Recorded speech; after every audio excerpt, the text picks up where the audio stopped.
நான் விருதுநகர் மாவட்டத்தைச் சேர்ந்தவன். விருதுநகரில் தான் பள்ளியில் படித்தேன். எங்கள் ஊரில் இருக்கக்கூடிய பள்ளிக்கு செல்கிற வழியில் காமராஜருடைய சிலை இருக்கும். ஒவ்வொரு நாளும் நாங்கள் நடந்து போகும்போதெல்லாம் காமராஜரை நின்று பார்த்துவிட்டுத்தான் போவோம்.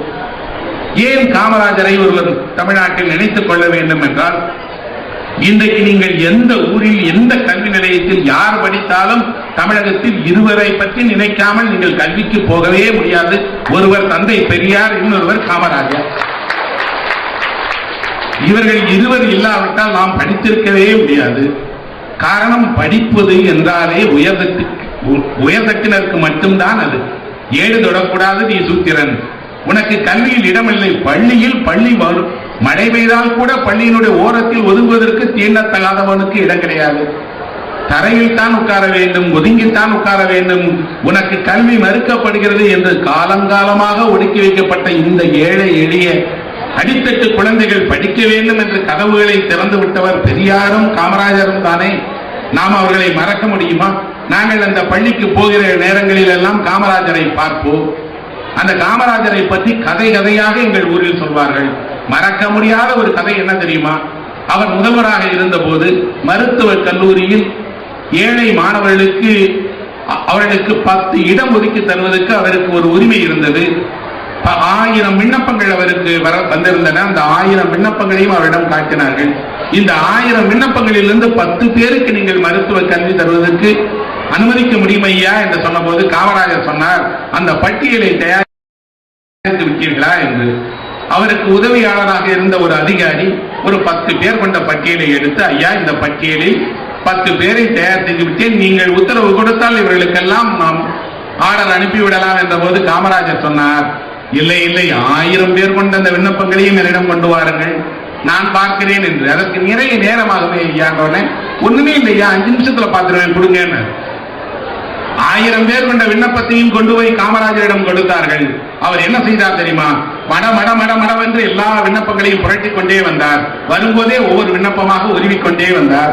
10 விண்ணப்பங்களை எடுத்தார். இந்த 10 பேருக்கும் நீங்கள் உத்தரவு போடுங்கள், இவர்களுக்கு மருத்துவ சீட்டு உறுதி என்றார். அதிகாரி இல்லையா, அவர் கேள்வி கேட்டார், ஐயா, எப்படி தேர்வு செய்தீர்கள்? கடகட என்று ஒவ்வொரு விண்ணப்பமாக உருவி விட்டீர்களே, இதில் என்ன தேர்வு என்ற போது காமராஜர் சொன்னார், அந்த 10 பேருடைய பெற்றோரும் கையொப்பம் வைத்திருக்கிறார்கள், அவர்கள் பிள்ளைகள் தான் படிக்க வேண்டும். யார் படிக்க வேண்டும் என்று அவருக்கு தோன்றி இருக்கிறது என்றால், முதல் தலைமுறை கல்வி படிக்கக்கூடிய பிள்ளைகளுக்குத்தானே முதலிடம் கொடுக்க வேண்டும். அப்படிப்பட்டவர் தான் காமராஜர். அவர் உருவாக்கியதுதான் இலவச கல்வி. இலவசமாக இன்று படிக்கக்கூடிய அத்தனையும். ஒரு முதல்வர் கல்வியில் நாட்டமுடையவராக இருந்தார், கல்வி பணியை மேம்படுத்துவதாக இருந்தால் அந்த மாநிலம் கல்வியில் முன்னேறும் என்பதற்கு தமிழகம் ஒரு உதாரணம். இன்று தமிழகத்தில் எல்லா துறைகளிலும் கல்வியில் சிறந்தவர்கள் வழங்குகிறார்கள் என்றால் அவர் ஒரு 30 ஆண்டுகளுக்கு முன்பு விதைத்த விதைதான் இன்று வளர்ந்து நிற்கிறது. இதைத்தான் பெரியாரும் செய்தார், அவர் சமூக தளத்தில் செய்தார், இவர் ஆட்சியில் அமர்ந்தே செய்தார். இவர்கள் 2 பேரும் நமக்கு என்ன செய்திருக்கிறார்கள் என்றால் கல்வியின் முக்கியத்துவத்தை உணர வைத்திருக்கிறார்கள். இன்றைக்கு நம் வீட்டில் நம் பிள்ளைகள் யாராக இருந்தாலும் நாம் படிக்க வைக்க வேண்டும் என்றுதானே இருக்கிறோம். என் பிள்ளை படிக்க வேண்டும், அதிலும் என்ன படிக்க வேண்டும்? நம்மை ஒரு பெரிய கொடிய நோய் பிடித்து ஆட்டுகிறது. என்ன என்றால் 300 ஆண்டு காலமாக ஆங்கிலேயன் நம்மை விட்டு போய்விட்டான். 300 ஆண்டு ஆட்சி செய்தான். இன்றைக்கு நம்மிடம் ஆங்கிலேயர்கள் இல்லை, ஆனால் அவனுடைய அத்தனை குணத்தையும் நம்மிடம் விட்டு போய்விட்டான். நாம் ஒரு ஆங்கிலேயனை போல காலையில் எழுந்த உடனே உணவருந்த தொடங்குகிறோம், காபி குடிக்கிறோம், தேநீர் குடிக்கிறோம், அவனுடைய மொழியை பேசுகிறோம், அவனுடைய புத்தகங்களை படிக்கிறோம். எதையெல்லாம் ஆங்கிலேயன் இங்கே செய்தானோ அது அத்தனையும் நம்மிடம் இருக்கிறது. எதுவும் நமக்கானதில்லை நண்பர்களே. நம்முடைய மூதாதையர்கள் யார் தேநீர் குடித்தார், யார் காபி குடித்தார், யார் 3 வேளை உணவு உண்டார்? நம்முடைய உணவினுடைய பெயரே காலை உணவிற்கு என்ன பெயர் என்றால் நீர் ஆகாரம் என்று சொல்கிறார்கள். தண்ணீர் தான் ஆகாரம். அதில் கொஞ்சம் சோற்று பருக்கைகள் இருக்கும், அதை குடித்து வளர்ந்தவன் தானே பாட்டன் முப்பாட்டன் எல்லாம். நான் ஒரு நண்பரோடு உணவகத்துக்கு போயிருந்தேன். அந்த உணவகத்தில் இருக்கக்கூடிய உணவு பட்டியலை வாங்கி நானும் அந்த நண்பரும் பார்த்துக் கொண்டிருக்கும் போது ஒரு விளையாட்டாக அந்த நண்பரிடம் கேட்டேன், இந்த உணவு பட்டியலில் 90 விதமான உணவு இருக்கிறது இல்லையா, இந்த உணவில் எதெல்லாம் தமிழ் பெயர், எதெல்லாம் வேற்றுமொழி பெயர்? அந்த உணவு வருகிற நேரம் வரை இந்த விளையாட்டை விளையாடலாமே நண்பார்னோட அவர் சொன்னாரு, எல்லாமே தமிழ் பெயர் தானே சார், எல்லாமே தமிழ் பெயரில்லை, தமிழில் அச்சிடப்பட்டிருக்கிறது. உணவு பட்டியல் என்றாலே நமக்கு பலருக்கு தெரிஞ்சிருக்காது. மெனு கார்டுன்னு தமிழ்ல சொன்னா ஒரு வேளை தெரியும். ஏன்னா உணவு பட்டியல்ங்கிற சொல் கூட நமக்கு தெரியாது. அந்த பட்டியலை எடுத்து பார்க்கும்போது நண்பன் கேட்டான், இதுல எல்லாமே நம்ம சாப்பிட்டோம், தமிழ்நாட்டில் பரவலாக கிடைக்கக்கூடிய உணவுகள், இது என்ன நீங்கள் தமிழர் உணவு, தமிழுக்கு என்று ஒரு தனி சிறப்பு பெயர்கள் இருக்கிறதும் நான் சொன்னேன். அதில் இருக்கக்கூடிய பூரி, பஜ்ஜி, வடை, சமோசா, கேசரி, பரோட்டா, சிக்கன் 65, நூடுல்ஸ் எதுவுமே தமிழ் சொற்கள் இல்லை ஐயா. நீங்கள் வேண்டுமானால் சாப்பிடுங்கள், ஆனால் அந்த சொல் கூட தமிழ் சொல்லா என்று தெரியாமல் ஏன் சாப்பிடுகிறீர்கள்? ஒரு சமூகம் சாப்பிடுகிற சாப்பாட்டின் பெயர் தெரியாத சமூகமாக இருக்கிறது என்றால் கேவலமாக இல்லையா? நாம் தட்டில் சாப்பாடு போடுகிறோம், என்ன போட்டிருக்கிறார் என்று கேட்டால் சோறு போட்டிருக்கிறார் என்றால் அது அரிசி தானே. என்ன நெல் அது? பொன்னியா, சீரக சம்பாவா, குருவையா, என்ன நெல் எது என்று அவனுக்கு பார்த்து அந்த உணவை சாப்பிட வேண்டும் என்று தெரியும். எதுவுமே தெரியாது. எந்த உணவகத்துக்கு போனாலும் ஒரு பெரிய கொட்டிலில் கொண்டு வந்து தட்டுகிறார்கள், இலையில் அமைதியாக சாப்பிடுகிறோம். சோறு என்று கொடுங்கள் என்கிறோம். அந்த சோறு கூட சென்னையில் சோறு என்று கேட்க மாட்டார்கள், ரைஸ் என்றுதான் கேட்பார்கள். ரைஸ் கொடுங்கள், வாட்டர் கொடுங்கள் என்றுதான் கேட்பார்கள். தவிர தமிழில் சோறு என்ற சொல் கூட தெரியாது. ஆனால் சாப்பிடுகிற சோறினுடைய பெயர் தெரியாத ஒரு சமூகமாக நம்மை மாற்றி வைத்திருப்பது நம்முடைய கல்வியினுடைய ஒரு பலவீனம் என்றுதான் சொல்வேன். காரணம், நம்ம எல்லாம் இதை எந்த பாடத்திலும் படிக்கவில்லை. எங்காவது நாம் படிக்கிற பாடத்தில் 1ஆம் வகுப்பு பாடத்தை எடுத்துக்கொண்டு இட்டலி என்பது தமிழ் சொல்லா, பொங்கல் என்பது தமிழ் சொல்லா, நாம் அன்றாடம் சாப்பிடுகிறோமே இந்த உணவினுடைய வரலாறு என்ன என்று 1ஆம் வகுப்பு பையனுக்கு பாடம் எடுக்க வேண்டாமா? அவன் நூடுல்ஸ் சாப்பிடுகிறான். இன்றைக்கு இந்த நூடுல்ஸ் எங்கிருந்து வந்தது தெரியாது. நான் ஒரு நண்பர் வீட்டுக்கு போயிருக்கும் போது அவர் எனக்கு ஜவ்வரிசி பாயாசம் கொடுத்தார். நான் குடித்தேன். சுவையாக இருக்கிறதா என்று கேட்டார். சுவையாக இருக்கிறது என்று சொன்னேன். அதற்கப்புறம் அவர் இதை என்னுடைய வீட்டில் ரொம்ப சிறப்பாக தயாரிப்பார்கள் நான் வந்தபோது நான் அவர்கிட்ட கேட்டேன், ஐயா இந்த ஜவ்வரிசிக்கு ஜவ்வரிசி என்று ஏன் பெயர் வந்தது என்று கேட்டேன். அவர் சொன்னார், ஜவ்வரிசி தான் ரொம்ப வருஷமா அப்படிதான் இருக்கு. நான் சொன்னேன், இல்லை ஐயா அதுக்கு ஒரு வரலாறு இருக்கிறது, தேடி பாருங்கள், நீங்களே தேடுங்களேன் அப்படின்னார். நான் எனக்கு தெரிந்த ஒவ்வொரு நண்பராக தொலைபேசியில் அழைத்து ஜவ்வரிசிக்கு ஜவ்வரிசிங்கிற பெயர் எப்படி வந்ததுன்னு கேட்ட போது அவர் சொன்னார், உலகத்துல 1000 பிரச்சனை இருக்கு, உனக்கு ஜவ்வரிசி தான் பிரச்சனையா? அந்த பாயாசத்தை குடிச்சமா போனமான்னு இருக்க வேண்டியதானப்பா, அது ஏன் நோன்ற? இல்லையப்பா, அந்த பேர்ல ஜவ்வரிசிங்கிறானே, அது ஏன் ஜவ்வரிசி? ஒரு நாள் முழுக்க நான் இதை தேடி பலருக்கும் தொலைபேசி அழைத்த போதெல்லாம் எல்லாரும் ஒரே குரல்ல சொல்றாங்க, அது பாயாசம் எல்லாம் சாப்பிட்டுருக்கோம், ஆனா ஜவ்வரிசி தான் சார் தெரியாது. கடைசியாக ஒரு நண்பரிடம் கேட்டபோது அவர் சொன்னார், அது ஜாவாவிலிருந்து வந்த அரிசி. ஜாவா அரிசி என்பதை தமிழர்கள் ஜவ்வரிசி ஆக்கிவிட்டார்கள். அந்த அரிசி ஜாவாவில் விளையக்கூடியது, உருண்டை உருண்டையாக இருக்கிறது. அதை நாம் இங்கே இறக்குமதி செய்து உண்டிருக்கிறோம். அந்த உணவுக்குத்தான் ஜாவா. இது ஜவ்வரிசிக்கு மட்டும் அந்த கதை அல்ல, தமிழ்நாட்டிற்குரிய அத்தனை உணவுகளுக்கும் இப்படி வரலாறு இருக்கிறது நண்பர்களே. இட்டலி, பொங்கல் என்ற 2 சொற்களை தவிர அதில் இருக்கக்கூடிய 87, 86 சொற்களும் வேறு மொழி சொற்கள் தான். அந்த சொற்களுக்கெல்லாம் அந்த உணவெல்லாம் நமக்கு ஒவ்வொரு நூற்றாண்டிலும் நமக்கு அறிமுகமானது. எனக்கு விவரம் தெரிய என்னுடைய கிராமத்தில் சிறு வயதில் மும்பையிலிருந்து வந்திருந்த ஒருவர் ஒரு பாக்கெட் ஒரே ஒரு வினோதமான ஒரு பொருளை கொண்டு வந்தார். சீனாவில் இதை சாப்பிடுகிறார்கள், நாங்கள் சாப்பிட்டு பார்க்கிறோம், இது புது சுவையாக இருக்கிறதே என்று அதை சமைத்து பார்த்தார்கள். எங்களிடம் கொண்டு வந்து காட்டிய போது நாங்கள் சொன்னோம், என்ன ஒரே புழு மாதிரி நெளிந்து இதை எப்படி சாப்பிடுறீங்கன்னு. இன்றைக்கு அதுதான் நம் வீடுகளில் அத்தனையும் சாப்பிடக்கூடிய அந்த நூடுல்ஸ். 30 வருடத்துக்குள் தமிழ் வெள்ளத்தினுடைய அத்தனை வீடுகளுக்கும் நூடுல்ஸ் வந்துருச்சு. ஆனால் நம் பாட்டன் முப்பாட்டன் காலத்திலிருந்து சாப்பிட்டு வந்த ஒரு உணவினுடைய பேர் நமக்கு தெரியாது. பிரியாணியை நாம் விரும்பி சாப்பிடுகிறோம். எல்லா ஊர்லயும் பிரியாணி கிடைக்காத இடமே இல்லை.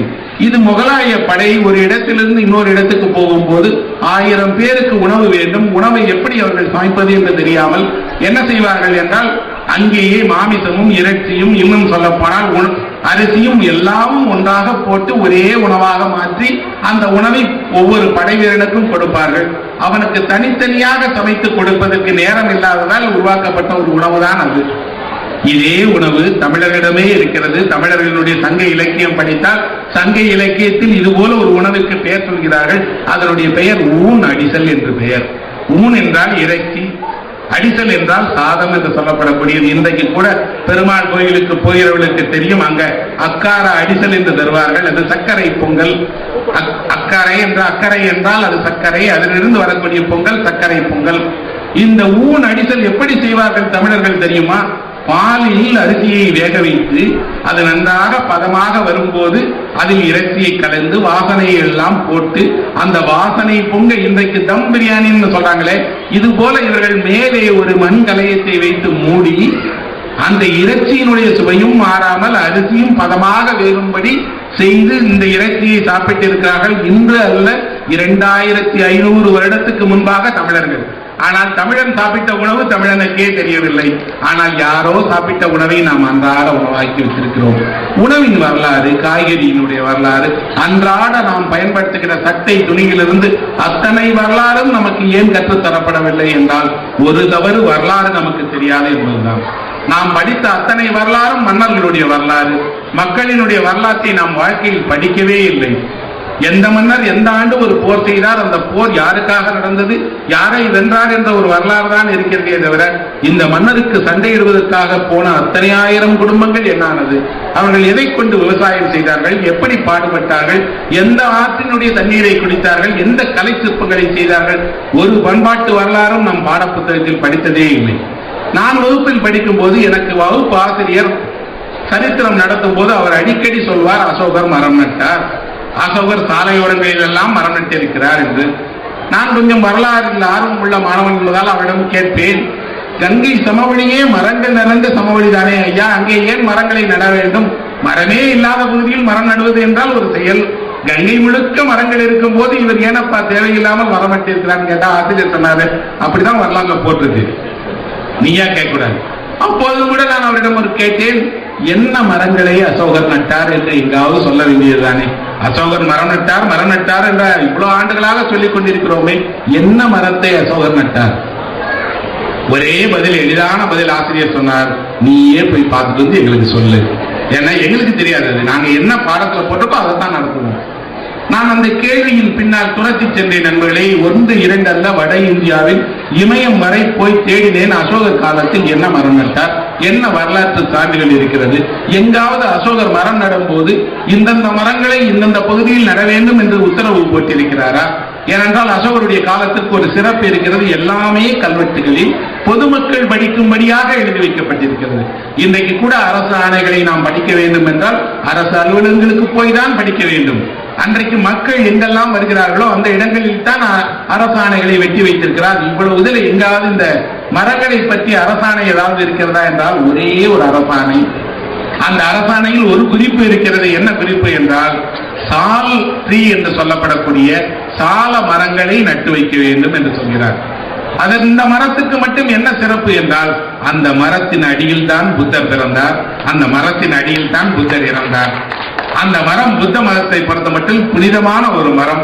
புத்தருக்கு செய்கிற ஒரு காரியமாக அவர் சால மரங்களை வழியெல்லாம் நட்டிருக்கிறார். அப்போது எனக்கு தோன்றியது, இந்த மரம் ஏன் தென்னகத்தில் இல்லை, குறைவாக இருக்கிறது, வட இந்தியாவில் மட்டுமே அதிகமாக இருக்கிறது என்ற போது ஒரு வரலாற்று பார்வை எனக்கு உருவானது. என்ன தெரியுமா? தென்னகத்தில் தேக்கு அதிகம் விளைகிறது, வட இந்தியாவில் சால் என்று சொல்லக்கூடிய சால மரங்கள் விளைகிறது. தென்னகத்தில் தேக்கு விளைவதால் தேக்கடி என்று ஒரு ஊர் இருக்கிறது. தேக்கு மரங்கள் உறுதியானது என்பதால் அதை வைத்துக் கொண்டு நீங்கள் கப்பல் கட்டுவது வரை நீங்கள் அத்தனை கட்டுமானங்களையும் செய்ய முடியும். அதனால் தான் ராஜராஜ சோழனால் அவ்வளவு பெரிய கடற்படையை அமைக்க முடிந்திருக்கிறது. அவ்வளவு பெரிய முகலாய படைக்கும் பின்னால் வந்து ஒரு தேக்கு போல ஒரு உறுதியான மரம் இல்லாததான் மரத்தில் செய்யப்பட்ட பணிகள் அவரிடம் குறைவாக இருக்கிறது தெரிய ஆரம்பித்தது. அப்ப ஒரு 2 மரங்கள் இந்தியாவுடைய வரலாற்றையே பிரிக்கிறது. ஒன்று தேக்கு, இன்னொன்று சால். தேக்கு விளைகிற இடத்தில் மட்டும்தான் தேக்கடி என்ற ஒரு பெயர் இருக்கும். தமிழ் சொல் இல்லையா, அது தேக்கு விளைகிற அடி என்றால் தேக்கடி என்று. ஆனால் இப்போது என்னுடைய நண்பர், இந்தியாவுடைய மிக முக்கியமான ஒரு ஆட்சித் தலைவராக இருந்தவர், ஒரிசா மாநிலத்தில் இருக்கக்கூடிய பாலகிருஷ்ணன் IAS அவர்கள் ஒரு ஆய்வை மேற்கொண்டிருக்கிறார். அவர் சிந்து சமவெளியை பற்றிய ஆய்வில் ஒரு உண்மையை கண்டுபிடித்திருக்கிறார். என்ன என்றால், ஆப்கானிஸ்தானிலும் பாகிஸ்தானிலும் 118 பெயர்கள் தமிழ் பெயர்கள் காணப்படுகிறது. அதில் ஒரு பெயர் தேக்கடி என்று சொல்கிறார். ஆப்கானிஸ்தானிற்கு எப்படி தேக்கடி போனது? தேக்கடி போனாலும் பரவாயில்லை, கொற்கை, முசிறி, வஞ்சி, தொண்டி என்று ஆரம்பித்து தமிழ்நாட்டில் இருக்கக்கூடிய அத்தனை பிரதான ஊர்களும் ஆப்கானிஸ்தானிலும் பாகிஸ்தானிலும் இருக்கிறது என்றால், தமிழினுடைய வேர்கள் தமிழ்நாட்டில் மட்டுமில்லை நண்பர்களே, இந்தியா முழுவதும் பரவி இருக்கிறது. தமிழன் இந்தியா முழுவதும் சென்று வந்திருக்கிறான். அவருடைய ஒரு ஆய்வு அறிக்கையை கேட்டேன். அந்த ஆய்வு அறிக்கையில் அவர் சொல்கிறார், இப்போது வட இந்தியாவில் வந்து ஒரு மிகப்பெரிய இமயத்தினுடைய ஒரு ஒட்டுமொத்த இமயத்தையும் அழித்தது இல்லையா ஒரு இயற்கை சீற்றம். இந்த இயற்கை சீற்றத்தை குறித்து இந்திய மொழிகளில் எங்காவது ஏதாவது எழுதப்பட்டிருக்கிறதா? இப்படி ரிஷிகேசத்துக்கு மேலே பாறைகள் போல பனி உருண்டு வந்து ஒட்டுமொத்த இமயமும் ஒரு பெரும் எழுச்சியை சந்திக்கும் என்று எந்த மொழியிலாவது குறிப்பு இருக்கிறதா என்று தேடிய போது ஆச்சரியம், அதை பற்றி ஒரு குறிப்பு தமிழில் இருக்கிறது. அதை எழுதியவர் ஔவையார். ஔவையார் எழுதிய ஒரு பாடலில் ஒரு குறிப்பு வருகிறது. என்ன என்றால், இமயத்தில் இருக்கக்கூடிய இப்படி ஒரு சீற்றத்தின் காரணமாக ஆற்றில் வெள்ளம் ஓடி வந்து அங்கிருக்கக்கூடிய பாறைகளை எல்லாம் உருட்டி போய் அழித்து கிராமங்களை அழித்து விடுவதை போலல்லவா காதல் ஒரு மனிதனை அழித்து விடுகிறது என்று ஒரு உதாரணம் சொல்கிறார் அவை. அவை நம்மூர் பாட்டி, அவளுக்கு எப்படி இமயம் தெரிகிறது? 1 2 அல்ல, சங்க இலக்கியத்தில் குறிப்பாக 27 இடங்களில் இமயம் என்ற சொல்லே வருகிறது. இமயத்திற்கு போய் இமயத்தினுடைய உச்சி வரை அறிந்தவனாக தமிழன் இருந்திருக்கிறான். இந்த வரலாற்றுடைய உண்மைகளை நாம் அறியவே இல்லை. இந்தியாவிற்கு போனால், நீங்கள் வட இந்தியாவிற்கு போகும் போதெல்லாம் உங்களுக்கு தோன்றும், அங்கே உணவின் ருசி நமக்கு பிடித்தமானதாக இல்லை. தென்னிந்திய உணவு சாப்பிட்டவர்களுக்கு, தமிழகத்து உணவு சாப்பிட்டவர்களுக்கு வட இந்தியாவுக்கு போனால் அங்கே சுவை குறைவாக இருக்கும். காரணம் என்ன என்றால், அவர்கள் புளியை பயன்படுத்த மாட்டார்கள்.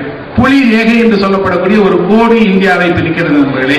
தென்னிந்தியாவில் தான் புளி அதிகமாக சேர்க்கிறார்கள், வட இந்தியாவில் அந்த இடத்தில் தயிரை பயன்படுத்துகிறார்கள். அவர்கள் நாம் எதையெல்லாம் புளிக்குழம்பு காரக்குழம்பு என்று வைக்கிறோமே, இதையெல்லாம் அங்கே தயிர் போட்டு வைக்க சொல்லியது. இது போல இனிப்பு ரேகை என்று ஒரு ரேகை வருகிறது. நீங்கள் கர்நாடகாவுக்கு போனீங்கன்னா அங்கே சாம்பாரில் கூட வெல்லம் போட்டுத்தான் சாம்பார் வைப்பார்கள். வெறும் சுவை அல்ல, இந்தியாவை பிரிக்கக்கூடிய கண்ணுக்கு தெரியாத வரலாற்று கோடுகள், பண்பாட்டு மிச்சங்கள் நம்மை இணைத்துக் கொண்டே இருக்கிறது. நான் இந்தியாவில் எத்தனையோ கலைக்கூடங்களை பார்த்திருக்கிறேன், ஆகச்சிறந்த கலை சிற்பங்களை பார்த்திருக்கிறேன். தாஜ்மஹாலை பார்க்கும் போதெல்லாம் எனக்கு தோன்றும், தாஜ்மஹால் என்பது 13 குழந்தைகளை பெற்று இறந்த ஒரு பெண்ணினுடைய கல்லறை. அது 14வது குழந்தையை பெறும்போதுதான் அவர் இறந்து போனார். அது ஒரு தாயினுடைய கல்லறை. காதலின் சின்னமாக இருந்தால் 20 வயது பெண்ணிற்கு 18 வயது பெண்ணுக்கு தானே அது சின்னமாக இருக்க வேண்டும். இது இவள் ஒரு தாய், அதிலும் நம் கிராமத்து தாயை போல 10 குழந்தைகளை பெற்றெடுத்த தாய், அவளுடைய கல்லறை என்று மிக அழகாக கட்டப்பட்டிருக்கிறது அந்த கல்லறை. அந்த கல்லறையை கட்டுவதற்காக ஷாஜகான் அவ்வளவு கோடி கோடி பொன்னை செலவழித்திருக்கிறான். ஆனால் துரதிர்ஷ்டம் பாருங்கள், ஒரு நாள் கூட அவன் அதற்குள் போகவே இல்லை. இது ஒரு வரலாறு, ஒரு உண்மையை நமக்கு கற்றுத் தருகிறது. என்ன என்றால், நீங்கள் ஆசையாக எதை அனுபவிக்கிறீர்களோ அதை நீங்கள் அனுபவிக்கிறதுக்கு முன்பாக நீங்கள் அங்கிருந்து போகப்படுவீர்கள், அல்லது அதை அனுபவிக்க முடியாமல் ஏதாவது ஒன்று உங்களை தடுத்துவிடும். வெறுமனாக ஷாஜகான் பார்த்துக் கொண்டிருந்தார். அந்த தாஜ்மஹாலை பார்த்து நான் வியந்திருக்கிறேன். ஆனால் என் மனம் அதைவிட மிகப்பெரிய கலைக்கூடம் ஒன்றைத்தான் எப்போதுமே இந்தியாவின் ஆகச்சிறந்த கலைக்கூடம் என்று சொல்கிறது. அந்த கலைக்கூடம் தமிழகத்தில் இருக்கக்கூடிய கங்கை கொண்ட சோழபுரம் தான். அதற்கு நிகராக இந்தியாவில் எதுவுமே கிடையாது. அப்படி ஒரு கலையை, கல்லில் மனிதன் உருவாக்குகிற விந்தையை நான் பார்த்ததே கிடையாது. ஒவ்வொரு சிற்பமும் 1000 உயிர் பெறக்கூடியது. அதை பார்த்துக் கொண்டிருந்தால் உங்கள் சிந்தை பறிபோய்விடும். நீங்கள் உங்கள் குழந்தைகளை அழைத்து போய் காட்ட வேண்டும் என்றால், எப்போதாவது ஓய்வு இருந்தால் நீங்கள் அந்த கும்பகோணம் மாவட்டத்தில், தஞ்சை மாவட்டத்தில் மட்டும் பாருங்கள். கும்பகோணத்தினுடைய கோவில்களை பாருங்கள், தாராசுரத்தை பாருங்கள், பட்டீசுரத்தை பாருங்கள், இன்னும் சொல்ல போனால் திருபுவனத்தை பாருங்கள், தஞ்சையை பாருங்கள், கங்கை கொண்ட சோழபுரத்தை பாருங்கள். இந்த 5 முழு கற்கோவில், முழுவதும் கற்களால் கட்டப்பட்ட சோழர்களினுடைய கலைக்கோவிலினுடைய உன்னதமான சின்னங்கள் இந்த 5 கோயில்கள். இந்த 5ஐயும் உங்கள் குழந்தைகள் பார்த்து விட்டால், இந்த கலைகள் மேல் அந்த குழந்தைகளுக்கு ஆர்வம் வந்துவிட்டால், உலகில் எந்த நாட்டுக்கு போனாலும் எந்த சிற்பத்தை பார்த்தாலும் உடனே சொல்வார்கள், நம் சிற்பத்திற்கு ஈடாக இந்த சிலை இல்லையே என்று. காரணம் என்றால், ஒரு நடராஜர் சிலை இருக்கிறது, நீங்கள் போய் பாருங்கள். அங்கே தஞ்சாவூரில் இருக்கக்கூடிய அந்த காட்சியகத்தில் வைத்திருக்கிறார்கள். அந்த சிலைக்கு நிகராக ரோடினுடைய சிற்பம் கூட நிகரானதில்லை. அவர்களே வந்து இங்கே சொல்லி இருக்கிறார்கள், இப்படி ஒரு அழகான சிற்பத்தை யார் செய்தது? அங்கே எல்லாம் சிற்பி தன்னுடைய பெயரை பதித்துக் கொள்ளலாம். இங்கே எந்த சிற்பியும் பெயர் போட்டது கிடையாது. இந்த கோவிலில் 50 ரூபாய் கொடுத்து ஒரு மின்விளக்கு அமைத்திருப்பார், அவர் தான் பெயர் போட்டுக்கிட்டார். இப்போ நான் மின்விளக்கு உபயோகம் செய்திருக்கிறேன் என்று 1000 வருடம் கோவில் கட்டியதில் ஒருவருக்கும் ஒரு பெயரும் இல்லை. தேர் செய்தவன் யார்? அவ்வளவு பெரிய செல்வத்தூர் தேரை பார்க்கிறோம். அந்த தேருடைய பிரம்மாண்டத்தை பார்க்கும் போதெல்லாம் இதை செய்த கைகளை தொட்டு கும்பிட வேண்டாமா என்று தோன்றுகிறது. ஆனால் அங்கே அந்த சிற்பி யார் என்று தெரியாது, அதை செய்த தச்சன் யார் என்று தெரியாது. இன்னும் சொல்ல போனால் தமிழகத்தில் இருக்கக்கூடிய அத்தனை கலைக்கிலும் யார் காரணம் என்று தெரியாது. ஆனால் இதையெல்லாம், இந்த நினைவுகளை எல்லாம் சேமித்து வைப்பதற்கு ஒரு வழி இருக்கிறது. அந்த வழிதான் நம் நினைவுகளை எல்லாம் தொகுத்து நூலாக்குவது, எழுதி வைப்பது.